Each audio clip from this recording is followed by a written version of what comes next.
Hello friends, welcome to रोजगार academy. So friends, कैसे हैं आप सभी? आई होप आप सभी बहुत शानदार होंगे और अपनी पढ़ाई को भी उतने ही शानदार तरीके से एंजॉय कर रहे होंगे। सो फ्रेंड्स, ऐसे ही शानदार पढ़ाई को जारी रखने के लिए हमारे साथ बने रहें ताकि हम आपके लिए ऐसे ही शानदार वीडियोस लाते रहें। तो चलिए फ्रेंड्स, आज का अपना शानदार लेक्चर शुरू करते हैं। तो फ्रेंड्स, आज के लेक्चर में प्राचीन इतिहास के टॉपिक जैन धर्म से आपके लिए एमसीक्यूज लेके आए हैं। इससे फ्रेंड्स आपको एक आइडिया मिल जाएगा कि कैसे क्वेश्चन एग्जाम में पूछे जाते हैं। तो चलिए फ्रेंड्स, देखते हैं आपके क्वेश्चन कौन कौन से हैं। चलिए देखते हैं। पहला क्वेश्चन कह रहा है यहाँ पे, जैन धर्म के संस्थापक कौन है? तो आपको जैन धर्म का संस्थापक बताना है। आपके ऑप्शन है ऋषभदेव, पार्श्वनाथ, नेमिनाथ या फिर इनमें से कोई नहीं। तो जैन धर्म के संस्थापक बताइए। आई होप फ्रेंड्स आपको इसका आंसर पता होगा, बहुत ही आसान क्वेश्चन है। तो फ्रेंड्स, इसका आंसर है ऋषभदेव। ऋषभदेव को जैन धर्म का संस्थापक माना जाता है और इनका उपनाम क्या है? तो इनका उपनाम आदिनाथ है। तो इनको आदिनाथ के नाम से भी जाना जाता है। किसको? ऋषभदेव को। चलिए, और ये पहले तीर्थंकर थे। चलिए अगला क्वेश्चन देखते हैं। यहाँ पे आपसे दूसरे नंबर का क्वेश्चन कह रहा है कि महावीर स्वामी का जन्म कहाँ हुआ? तो आपको बताना है महावीर स्वामी का जन्म कहाँ हुआ।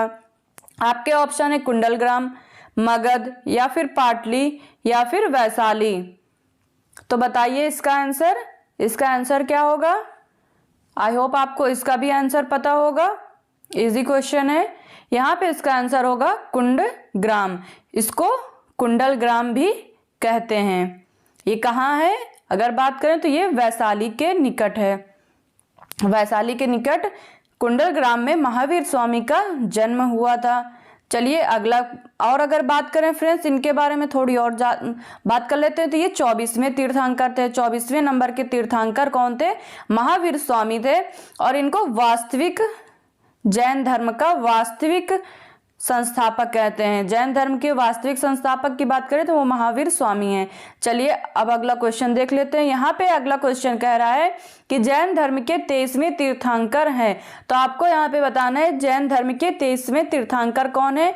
आपके ऑप्शन है सोमनाथ, पार्श्वनाथ, महावीर स्वामी या फिर ऋषभदेव। तो आपको बताना है 23वें नंबर के कौन थे। चलिए बताइए इसका आंसर। तो फ्रेंड्स, इसका आंसर होगा पार्श्वनाथ। पार्श्वनाथ 23वें नंबर के तीर्थंकर थे। चलिए अगला क्वेश्चन देखते हैं। यहाँ पे आपसे पूछा जा रहा है पार्श्वनाथ को शिक्षा कहाँ प्राप्त हुई? तो आपको बताना है जो 23वें नंबर के तीर्थंकर पार्श्वनाथ जी थे, उनको शिक्षा की प्राप्ति कहाँ हुई थी। आपके ऑप्शन है ऋजुपालिका नदी, समवेत पर्वत, हिमालय पर्वत या फिर इनमें से कोई नहीं। तो आपको बताना है इनको शिक्षा कहाँ प्राप्त हुई। तो फ्रेंड्स, अगर इसके करेक्ट आंसर की बात करें तो वो होगा ऑप्शन नंबर बी, समवेत पर्वत। तो इनको समवेत पर्वत पे शिक्षा की प्राप्ति हुई थी। चलिए अगला क्वेश्चन देखते हैं। यहाँ पे कह रहे हैं महावीर स्वामी के पिता हैं। तो आपको महावीर स्वामी जी के पिता बताने हैं। इनके ऑप्शन है सिद्धार्थ, नंदीवर्धन, चेटक या फिर नाथ मुनि। तो आपको महावीर स्वामी जी के पिता का नाम बताना है। तो फ्रेंड्स, इसका आंसर होगा सिद्धार्थ। सिद्धार्थ महावीर स्वामी जी के पिता का नाम था, सिद्धार्थ। चलिए अगला क्वेश्चन देखते हैं। यहाँ पे आपसे पूछ रहा है तीर्थंकर शब्द संबंधित है। आपको बताना है तीर्थंकर शब्द किससे संबंधित है। बौद्ध से, हिंदू से, ईसाई या फिर जैन। बहुत ही आसान है, बताइए इसका आंसर। तो इसका आंसर होगा जैन। तीर्थंकर शब्द जैन धर्म से संबंधित है। तीर्थंकर जैन धर्म से संबंधित है। चलिए अगला देखते हैं। यहाँ पे आपसे अगला क्वेश्चन पूछ रहा है जैन धर्म में पूर्ण ज्ञान के लिए क्या शब्द है। तो आपको बताना है जैन धर्म में पूर्ण ज्ञान के लिए क्या शब्द का प्रयोग किया गया है। आपके ऑप्शन है जिन, केवल, रत्न या फिर निर्वाण। बताइए इसका करेक्ट आंसर। पूर्ण ज्ञान के लिए क्या शब्द का प्रयोग किया गया? तो यहाँ पे ऑप्शन है, ऑप्शन नंबर बी करेक्ट है, केवल। केवल कहा गया है, जब ज्ञान की प्राप्ति होगी तो उसको केवल कहा गया था। चलिए अगला क्वेश्चन देखते हैं। यहाँ पे आपसे पूछ रहा है अणुव्रत सिद्धांत का प्रतिपादन किया था? तो आपको बताना है अणुव्रत सिद्धांत का प्रतिपादन किसने किया था? महायान बौद्ध संप्रदाय ने, या फिर हीनयान बौद्ध संप्रदाय ने, जैन धर्म ने, या फिर ऑप्शन डी कह रहा है लोकायत शाखा ने। तो आपको बताना है अणुव्रत सिद्धांत के बारे में। तो फ्रेंड्स इसका भी करेक्ट आंसर होगा ऑप्शन नंबर सी, जैन धर्म। तो अणुव्रत सिद्धांत जैन धर्म में दिया गया था, ये गृहस्थ लोगों के लिए दिया गया था। बाकी वो 5 महाव्रत थे, हमने पढ़े थे 5 महाव्रत थे, और ये गृहस्थ लोगों के लिए भी ये अणुव्रत सिद्धांत दिया गया था। चलिए अगला देखते हैं। यहाँ पे पूछ रहा है स्याद्वाद सिद्धांत है, तो आपको बताना है स्याद्वाद सिद्धांत है लोकायत धर्म का, जैन धर्म का, शैव धर्म का, या फिर वैष्णव धर्म का। तो बताइए इसका आंसर क्या होगा। यहाँ पे आपसे पूछ रहा है स्याद्वाद सिद्धांत, तो इसका करेक्ट आंसर होगा फ्रेंड्स जैन धर्म। स्याद्वाद सिद्धांत जैन धर्म से संबंधित है। इसमें 7 सिद्धांत दिए गए हैं, इनको स्याद्वाद सिद्धांत कहा गया है, जैन धर्म से संबंधित है। चलिए अगला देखते हैं।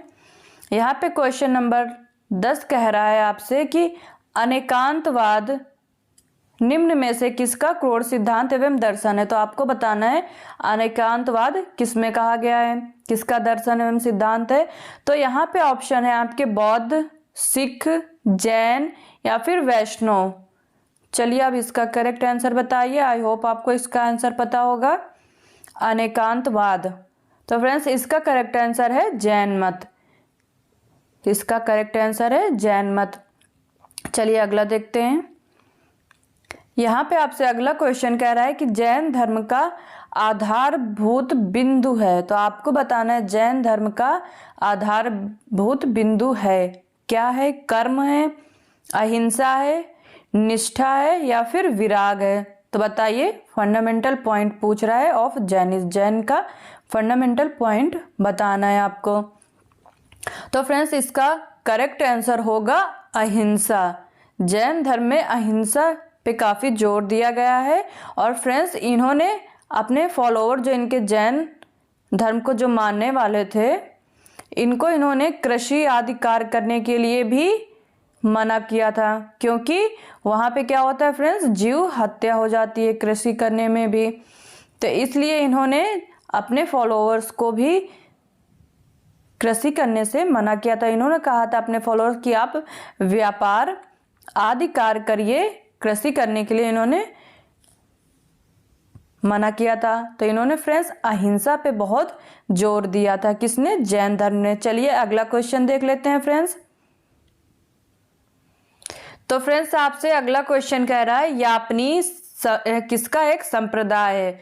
तो आपको बताना है यापनी किसका एक संप्रदाय है। आपके ऑप्शन है बौद्ध धर्म, शैव धर्म, जैन धर्म, या फिर वैष्णव धर्म। तो आपको बताना है यापनी किसका एक संप्रदाय है। तो फ्रेंड्स इसका आंसर है ऑप्शन नंबर सी, जैन धर्म। यापनी जैन धर्म से संबंधित है। चलिए अगला क्वेश्चन देखते हैं।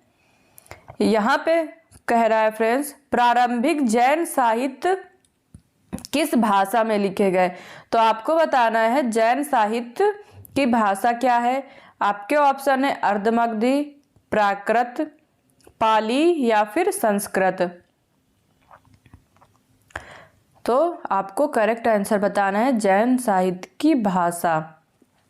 आपका ऑप्शन करेक्ट होगा पहला नंबर, अर्धमगधी।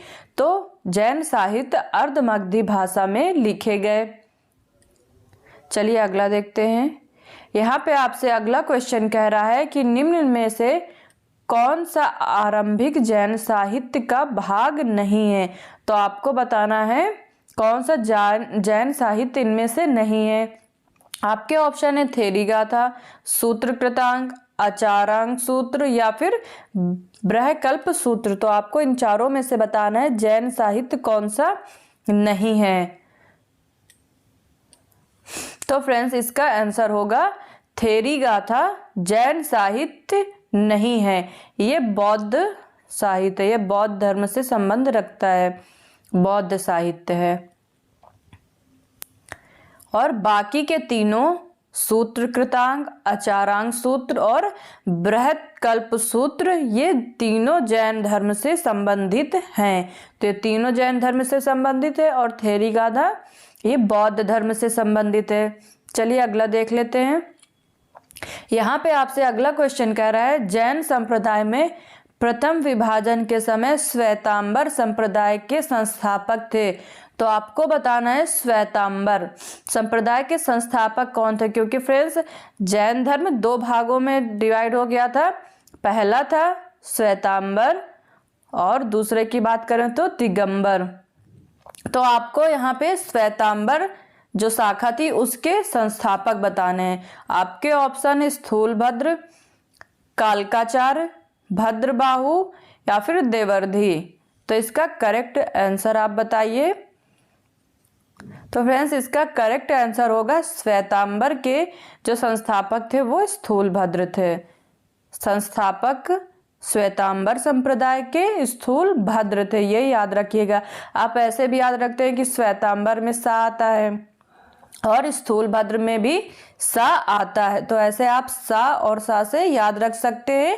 और दूसरे थे भद्रबाहु जो को दिगंबर के थे, तो आप ऐसे याद रख सकते हैं, कोई कंफ्यूजन नहीं होगा, श्वेतांबर संप्रदाय। चलिए अगला देख लेते हैं। यहाँ पे फ्रेंड्स आपसे अगला क्वेश्चन कह रहा है कि महावीर स्वामी का प्रथम शिष्य था। तो आपको महावीर स्वामी का प्रथम शिष्य बताना है कौन था। आपके ऑप्शन है जमाली, विपिन, योसुद या फिर प्रभास। तो आपको करेक्ट आंसर बताना है कि इनका प्रथम शिष्य कौन था।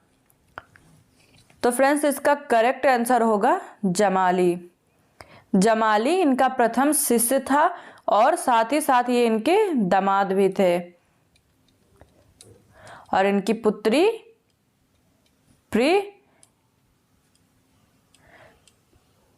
प्रियदर्शी थी। चलिए अगला क्वेश्चन देख लेते हैं। यहाँ पे अगला क्वेश्चन आपसे कह रहा है कि पहला ऑप्शन दिया गया, यहाँ पे 3 ऑप्शन दिए गए हैं, 3, और आपको सही बताना है कि इनमें से कौन सा सही है। चलिए देखते हैं। यहाँ पे पूछ रहा है वर्धमान स्वामी की माता लिच्छवी के मुख्य चेटक की पुत्री थी, पहला नंबर का ऑप्शन कह रहा है।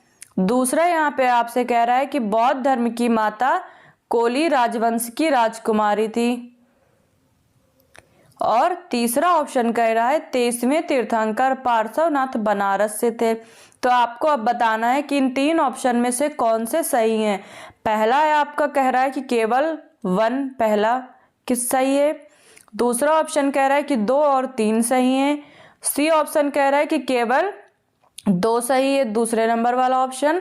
और डी ऑप्शन कह रहा है कि 1, 2, 3 सभी सही है। तो आपको बताना है इन ऑप्शन में से कौन सा सही है। तो फ्रेंड्स अगर बात करें सही आंसर की, तो इनमें से दूसरा और तीसरा एकदम सही है, तो ऑप्शन नंबर बी आपका करेक्ट हो जाएगा। और अगर बात करें कि पहला गलत क्यों हुआ है, तो यहाँ पे इन्होंने लिखा है लिच्छवी के मुख्य चेटक की पुत्री थी। तो ये पुत्री ना हो के इनकी बहन थी, पुत्री ना हो के इनकी बहन थी। जो महावीर स्वामी की माता थी वो लिच्छवी नरेश चेटक की बहन थी। ठीक फ्रेंड्स। और यहाँ पे ऑप्शन नंबर 2 कह रहा है कि बौद्ध धर्म की माता कोली राजवंश की राजकुमारी थी, तो एकदम करेक्ट है। और यहाँ पे कह रहा है 23वें तीर्थंकर पार्श्वनाथ जी जो थे वो बनारस से संबंध रखते थे, तो ये भी करेक्ट है। 2 और तीसरा यहाँ पे सही हो जाता है। चलिए अगला देख लेते हैं। आई होप आपको समझ आ रहा होगा। तो आपसे अगला क्वेश्चन कह रहा है प्राचीन जैन धर्म के संबंध में आपको यहाँ पे कथन दिए गए हैं, उनमें से एक सही बताना है कि इनमें से कौन सा एक सही है। आपके ऑप्शन कह रहा है कि स्थूल बाहु के नेतृत्व में दक्षिण भारत में जैन धर्म का प्रचार हुआ। तो ऑप्शन नंबर ए कह रहा है कि जो स्थूल बाहु थे उनके नेतृत्व में दक्षिण भारत में जैन धर्म का प्रचार हुआ। ऑप्शन नंबर बी कह रहा है पाटलिपुत्र में हुई परिषद के पश्चात जो जैन धर्म के लोग भद्रबाहु के नेतृत्व में रहे वे श्वेतांबर कहलाए। ऑप्शन नंबर सी कह रहा है कि प्रथम शतक ईस्वी पूर्व जैन को कलिंग राजा खारवेल का समर्थन मिला। और डी ऑप्शन कह रहा है कि बौद्धों के विपरीत जैन धर्म की प्रारंभिक अवस्था में जैन धर्म के लोग चित्रों का पूजन करते थे। तो ये आपके 4 ऑप्शन हैं, तो आपको इन चारों में से करेक्ट बताना है कि कौन सा एक करेक्ट है, सही बताना है। ये देखिए सही पूछ रहा है क्वेश्चन, तो बताइए इसका आंसर। तो फ्रेंड्स इसका अगर करेक्ट आंसर की बात करें तो ऑप्शन नंबर सी होगा कि जैन धर्म को कलिंग नरेश खारवेल का समर्थन प्राप्त था। और अगर फ्रेंड्स बात करें कि ये गलत क्यों है बाकी तीनों, तो फ्रेंड्स इन्होंने कहा स्थूल बाहु के नेतृत्व में दक्षिण भारत जैन धर्म का प्रचार हुआ, तो ये गलत है। स्थूल बाहु न होके यहाँ पे भद्र बाहु के नेतृत्व में दक्षिण में हुआ था। आप ऐसे याद रख सकते हैं कि जब अकाल पड़ा था, अकाल के समय लोग दक्षिण में चले गए थे ना, तो इन्होंने अकाल के समय ये भाग गए थे, तो भाग गए से तो आप याद रख सकते हैं भद्र बाहु, भाग गए थे भद्र बाहु और भाग के दक्षिण में चले गए थे, तो दक्षिण का नेतृत्व भद्र बाहु ने किया था। और ऑप्शन नंबर बी कह रहा है कि पाटलिपुत्र में हुई परिषद के पश्चात जैन धर्म के लोग भद्र बाहु के नेतृत्व में रहे और श्वेतांबर कहलाए। तो ये गलत हो जाता है, क्योंकि श्वेतांबर वाले, अभी मैंने आपसे बात करी थी कि आपको याद रखना है स्थूल भद्र से सा और सा, तो श्वेतांबर वाले जो संप्रदाय के थे उनके संस्थापक कौन थे, जब उनका बात करें तो उनका नेतृत्व कौन कर रहा था, तो वो स्थूल भद्र कर रहे थे, भद्र बाहु नहीं कर रहे थे यहाँ पे। और ऑप्शन नंबर सी करेक्ट है कि इनको कलिंग नरेश खारवेल का समर्थन प्राप्त होता है। इसके साक्ष्य हमको हाथी गुम्फा अभिलेख से मिलते हैं। और ऑप्शन नंबर डी बात करें कि ये गलत क्यों हुआ है, तो यहाँ पे कह रहा है बौद्धों के विपरीत जैन धर्म की प्रारंभिक अवस्था में चित्रों का पूजन करने लगे थे, तो ऐसा नहीं था, ये गलत है। ठीक फ्रेंड्स, समझ आ गया। चलिए अगला क्वेश्चन देखते हैं। ऐसे क्वेश्चन भी फ्रेंड्स आपसे पूछे जाते हैं। चलिए अगला क्वेश्चन देखते हैं। तो यहाँ पे फ्रेंड्स अगला क्वेश्चन आपसे कह रहा है उत्तर प्रदेश में बौद्ध एवं जैनियों दोनों की प्रसिद्ध तीर्थ स्थली कौन सी थी। तो आपको बताना इन दोनों जैन और बौद्ध दोनों की तीर्थ स्थलियां मिलती हैं, कहां से मिलती हैं। आपके ऑप्शन है सारनाथ, और ऑप्शन नंबर बी कह रहा है कुशीनगर, सी कह रहा है कौशाम्बी और डी कह रहा है देवी पाटन। आपको बताना है इन चारों ऑप्शन में से कहां जैन और बौद्ध दोनों की तीर्थ स्थली हैं। तो आपका करेक्ट आंसर होगा फ्रेंड्स कौशाम्बी। कौशाम्बी से बौद्ध और जैन दोनों की तीर्थ स्थलियां प्राप्त होती हैं। चलिए अगला क्वेश्चन देखते हैं। यहाँ पे आपसे कह रहा है आजीवक संप्रदाय के संस्थापक थे, तो आपको आजीवक संप्रदाय के संस्थापक बताना है कौन थे। आपके ऑप्शन है आनंद, मकली गोसाल, राहुल भद्र या फिर ऑप्शन डी कह रहा है उपाली। तो आपको करेक्ट बताना है इनके संस्थापक कौन थे। तो इसका आंसर होगा friends option number B, मकली Gosal को आजीवक संप्रदाय के संस्थापक कहा जाता है। मकली गोसाल को आजीवक संप्रदाय के संस्थापक याद रखिएगा फ्रेंड्स। चलिए अगला क्वेश्चन की बात करते हैं। तो यहाँ पे फ्रेंड्स आपसे अगला क्वेश्चन कह रहा है कि निम्न में से किसने प्रतिपादन किया कि भाग्य ही सब कुछ निर्धारित करता है। मनुष्य असमर्थ है, तो आपको बताना है भाग्य ही सब कुछ निर्धारित करता है, मनुष्य असमर्थ है। ये किसने कहा है या किस संप्रदाय द्वारा कहा गया है। आपके ऑप्शन है जैन, आजीवकों ने या फिर बौद्धों ने या फिर मीमांसकों ने। तो आपको करेक्ट आंसर बताना है। तो फ्रेंड्स इसका करेक्ट आंसर होगा आजीवकों ने। आजीवकों ने कहा है कि भाग्य ही सब कुछ निर्धारित करता है, मनुष्य असमर्थ है। तो यह आजीवक संप्रदाय की थ्योरी है। चलिए अगला क्वेश्चन देखते हैं। यहाँ पे आपसे अगला क्वेश्चन कह रहा है समाधि मरण किस दर्शन से संबंधित है। ऑप्शन है आपके बौद्ध दर्शन, योग दर्शन, जैन दर्शन या फिर लोकायत दर्शन। ये आपके चारों ऑप्शन है, आपको बताना है समाधि मरण किससे संबंधित था। आई होप आपको पता होगा ये इसका आंसर। इसका आंसर है friends option number C, Jain दर्शन। जैन दर्शन समाधि मरण से संबंधित है। इसी को ही फ्रेंड्स संलेखना विधि कहते हैं। हमने पढ़ा था इसके बारे में, संलेखना विधि इसी को कहते हैं। आपको याद होगा संलेखना विधि में क्या क्या होता था, क्या प्रोसेस कहलाता है संलेखना विधि, जो कि जैन धर्म से संबंधित है। चलिए अगला क्वेश्चन देखते हैं। यहाँ पे आपसे अगला क्वेश्चन कह रहा है, तो यहाँ पे फ्रेंड्स देखिए आपसे 23वें तीर्थंकर पूछा जा रहा है कि जो 23वें तीर्थंकर पार्श्वनाथ थे उनका जन्म कहाँ हुआ। तो आपको बताना है 23वें तीर्थंकर का जन्म कहाँ हुआ। आपके ऑप्शन है पाटलिपुत्र, ऑप्शन नंबर बी कह रहा है कश्मीर, या फिर वाराणसी, या फिर मगध। तो आपको करेक्ट आंसर बताना है, इसका करेक्ट आंसर क्या होगा। तो फ्रेंड्स इसका करेक्ट आंसर होगा वाराणसी। वाराणसी में पार्श्वनाथ जी का जन्म हुआ था। चलिए अगला क्वेश्चन देखते हैं। यहाँ पे आपसे पूछ रहा है कि प्रथम जैन सम्मेलन कहाँ आयोजित किया गया था। तो आपसे प्रथम जैन सम्मेलन 2 समितियां हुई थी, आपको प्रथम पूछ रहा है कहाँ पे हुआ था। आपके ऑप्शन है पाटलिपुत्र, कुंडलग्राम, वैशाली, या फिर पावा। तो करेक्ट आंसर बताइए। तो फ्रेंड्स पहला आयोजन अगर बात करें तो वो पाटलिपुत्र में हुआ था, और इस समय चंद्रगुप्त मौर्य के शासनकाल में प्रथम जैन सम्मेलन हुआ था। कहाँ पे फ्रेंड्स, पाटलिपुत्र में, याद रखिएगा। चलिए अगला क्वेश्चन देखते हैं। यहाँ पे अगला क्वेश्चन आपसे कह रहा है 25वें नंबर का क्वेश्चन कि महावीर स्वामी द्वारा दी गई शिक्षा थी। तो आपको महावीर स्वामी की शिक्षा बतानी है कि महावीर स्वामी जी ने कौन सी शिक्षा दी थी। आपके ऑप्शन है अहिंसा, सत्य, ब्रह्मचर्य, या फिर इनमें से कोई नहीं। तो आपको बताना है इन तीनों शिक्षाओं में से किसने महावीर स्वामी ने दी थी, या फिर इनमें से कोई नहीं, इनमें से कोई भी शिक्षा इन्होंने नहीं दी। तो आपको करेक्ट आंसर बताना है। महावीर स्वामी की शिक्षा फ्रेंड्स पूछा जा रहा है यहाँ पे, तो इसका करेक्ट आंसर होगा ब्रह्मचर्य। ब्रह्मचर्य महावीर स्वामी द्वारा दी गई थी, और बाकी की जो 4 शिक्षा थी इनको चातुर्याम शिक्षा कहा गया, और इसको सबसे पहले किसने दिया था, तो इन शिक्षाओं को पार्श्वनाथ ने दिया था। तो चलिए फ्रेंड्स, आई होप आपको लेक्चर पसंद आया होगा। अगर आपको लेक्चर पसंद आया तो लाइक करिए फ्रेंड्स, अपने दोस्तों के साथ शेयर करिए, और हमारे चैनल को सब्सक्राइब कर लीजिए ताकि आपको सबसे पहले नोटिफिकेशन